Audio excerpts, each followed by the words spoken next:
All right, hello today class. So for today's lesson, we're going to be going over the elevator sweep technique. So to go ahead and help demonstrate this technique, I'm going to simulate the bad guy here, the aggressor, or the opponent, right? And then Carlos, my partner here, is going to show us what the good guy would be doing initially. So let's go ahead and say that we somehow get into a tussle, right? And the good guy is able to take the bad guy to the ground and somehow end up on top. Now this is usually a good situation for the good guy to be in, but we're going up against a bigger, stronger, more athletic opponent that's in the bottom here, which is what I'm simulating, and they might have the strength to take you here and then roll you over completely. And now they're reversed roles, and they're in what's called the guard. All right, guys? So the guard is pretty much whenever you're right in between your opponent or your partner's legs, right here, and they have their legs crossed around you. So from here, what the good guy would try to do is to go ahead and minimize the distance, right? So they would go ahead and maybe block a punch, take you down here, and not give the bad guy any distance to go ahead and rain a punch. So what the bad guy common behavior might be here is to go ahead and take their leg from one of their legs to go ahead and posture up, so they can go ahead and create that distance so that they can retaliate and create some punches. So this is not a really good ideal situation being bottom here. So going to that, guys, while I'm here, does anyone have any suggestions what an untrained person from the bottom might do to go ahead and get someone off from here? Anybody? Yeah, that's right, throw a punch. That's a great suggestion. So although that could work, guys, whenever someone from the bottom tries to throw a punch, they have to disengage and create that distance. So let's say you even do grab a punch. Actually, more importantly, let me demonstrate this first. From the bottom, look at this, guys. You can't reach them, but they can reach you. All right? So you're not going to have the required strength to really knock someone out whenever you're in the bottom like this. And although that might work, they may have a really high pain tolerance, so they might not knock them out. And now the aggressor here is in a more advantageous position to retaliate, and they do have the distance to go ahead and create some real not favorable situations from the bottom. So good suggestion. Just now what we want to do is embrace jiu-jitsu philosophy in my opinion. So going back to this decision, guys, any other suggestions? Yeah, that's right. I heard someone say poke the eyes or even grab the hair. Again, this is something that might work, and even though you might try to grab the hair or even poke the eyes, you have to let go, and now you've created this distance again, so it's always a distance problem. And you're going up against someone bigger and stronger, so they might have a higher pain tolerance again, and then they're in a more advantageous position, so they might retaliate. So again, not the most ideal thing to do here from the bottom. Anything else while we're at it, guys? That's right, man. They might throw a groin punch. I heard that. Again, goes to the same thing we talked about. You're letting go of the person on top. You're creating distance, but now you're going for a groin punch, right? So you might try to go for that groin punch, and now you've elevated the fight to a whole new level. So you have someone that's bigger, stronger, bigger on top of you, more athletic. They have bigger distance. You hit them in the groin. Now they're really angry. They're going to retaliate. They have the distance. Not ideal what you want to do. So what we're going to do for today's class is over the elevator sweep technique. I'm going to show you what you do here for the standard variation. From the bottom, we have something like this, and then we'll go over what happens whenever someone tries to actually come here and grab the back of your head and then try to retaliate that way.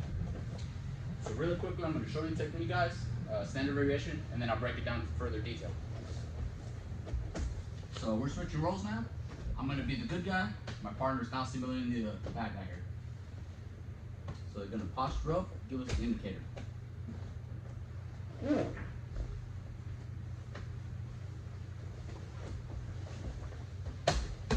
Beautiful, guys.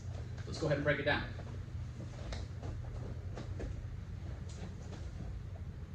All right. So my partner's going to go ahead and get in stage 1 here, guard. It's going to give us this indicator by posturing the leg. So from there, I'm going to trap the arm.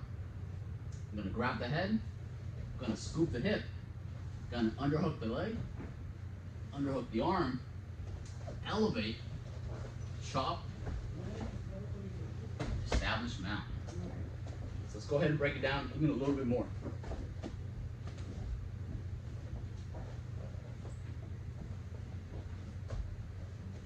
All right, partner shows the indicator here, posturing the leg. I'm gonna go ahead and trap the arm. And I'm doing this by taking my arm, palm down, between both of our bodies to go ahead and control that arm. I'm going to grab the back of the head by just using my arm here with a thumbless grip right behind their neck. I'm going to scoop the hip. Let's turn it this way. I'm going to do this by taking their posture leg here, putting my leg on top, and using the weight from their posture leg to scoop my hip out. Then I'm gonna go ahead and underhook the leg. And I'm gonna do this by that angle that we just created from scooping our hip. It's gonna give me the perfect swing so I can get that underhook in the leg. And I'm gonna go ahead and underhook the arm. And again, I'm doing this by just swinging my arm underneath their armpit. And I'm going to elevate them right on top of me, and I'm using this by both of my underhook here in my arm and my underhook here in my leg to go ahead and drag them right on top of me. And I'm gonna go ahead, just turn this all the way, please. I'm gonna go ahead and chop the leg, and I'm gonna do this by dropping my leg here to go ahead and chop, swing, and up on top. All right, guys, so let's go ahead and break it down one more time and show you why this move really works. All right, guys, so Carl is gonna go ahead and give me the indicator. I'm gonna go ahead and trap the arm. And again, I'm doing this because, all right, essential detail, guys. We don't want our partner to go ahead and posture up. That eliminates this technique from happening. So by me locking this arm and also grabbing the back of the head, I'm doing this because I don't want my partner to posture up. It's a very essential detail here, guys. We don't let them posture up. First thing you're gonna do is trap that arm. Then I'm gonna go ahead and scoop the hip. And I'm doing this because I need to be able to get this underhook in this leg. Scoop over this way, please. And if I don't scoop this leg, I don't have that angle. So by using this posture leg to scoop my hip out, I'm able to get this angle and get that underhook in there. Then I'm gonna go ahead and swing my arm around, get this underhook, guys. So most common mistake, you don't elevate your partner on top of you. So it's important to get this hook here in the leg and in the arm so that I can drag both those hooks and grab Carlos, my partner here, completely off of me. Or on me, rather. And I'm doing this because, guys, I need to be able to go ahead and take the weight away from this knee here. So when I drop my leg and I chop, a lot of the weight has now been transferred directly on top of me, both these hooks. And then I'm able to chop and swing. Use technique, no power, establish the mount. From there I can use gracie jiu-jitsu to establish as a position, exhaust, and then eventually maybe apply a submission or something. So I'm gonna go ahead and switch roles now, and I'm gonna be the aggressor now, and Carlos is gonna be the good guy.